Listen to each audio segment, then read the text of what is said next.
I can't believe that you came in.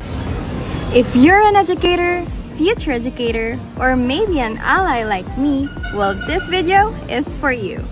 Hi, I am Cass, your future educator, and today I'll be giving some tips on making your classroom more inclusive.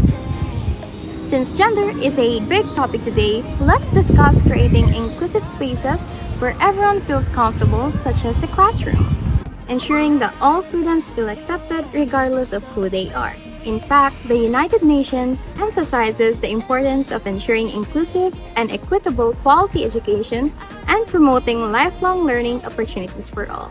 Well, that means there is a need for educators to cultivate safe and supportive learning environments because it can enhance students' engagement with school as well as in education.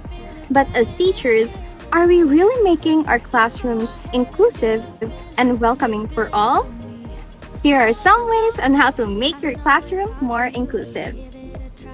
Number 1. Student registry form. Implement a student registry form for each class. You may create a form for students to fill out at the beginning of the school year or class where they can indicate their preferred name, pronouns, nicknames, and any information relevant to their identity.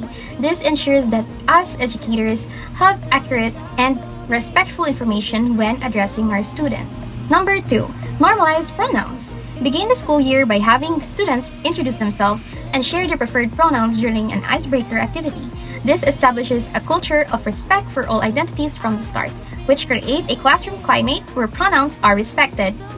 Number 3. Group without gender bias. Grouping students without relying on gender stereotypes supports both VARC learning styles and differentiated instruction by ensuring that all students have equitable opportunities to engage with material in ways that suit their individual preferences and needs. Number 4. Use gender-neutral language. Instead of saying guys or ladies and gentlemen, try different words like folks, friends, or everyone. This way, everyone feels included no matter their gender.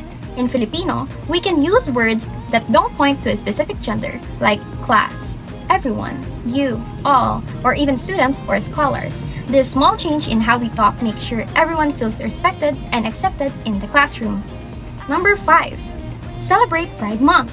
Get your classroom ready to celebrate LGBTQ Pride. Add colorful decorations, posters, or flags to show your support. This helps LGBTQ students feel valued and included, and it educates everyone about acceptance and diversity. And also remember that being part of the LGBTQ spectrum is not a crime. 6. Diverse curriculum. Include LGBTQ literature or gender-neutral books. Incorporate diverse perspectives and experiences, including literature and historical narratives that highlight gender diversity and equity, which you will incorporate diverse stories and let every student see themselves in the books they read.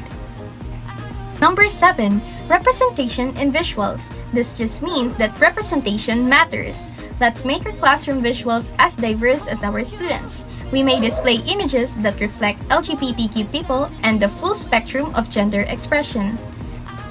Number 8. Include LGBTQ literature or gender-neutral books. Enhance your classroom by adding books that feature LGBTQ characters and themes or gender-neutral characters. This broadens students' perspectives and fosters understanding and acceptance of diverse identities. And lastly, stand against homophobia. If a student uses a homophobic slur, intervene immediately. Explain that it is hurtful and it is inappropriate. Use this as a teaching moment as well, wherein you will emphasize respect for all regardless of their sexual orientation. And by addressing this derogatory language, we foster a safer and more inclusive environment. Additionally, we must advocate for SOGI bill and comprehensive anti-discrimination laws. These measures are essential to ensure equal rights and protection for all individuals, regardless of sexual orientation, gender identity, or expression. And by fighting for these laws, we work towards creating a more inclusive and equitable society for everyone. And lastly, before this video ends, it is important for teachers to understand that creating a safe and affirming environment for our students is life-saving work. You don't have to do all steps that I've said earlier at once. You may start with one tip and master it before adding more and more and more tips.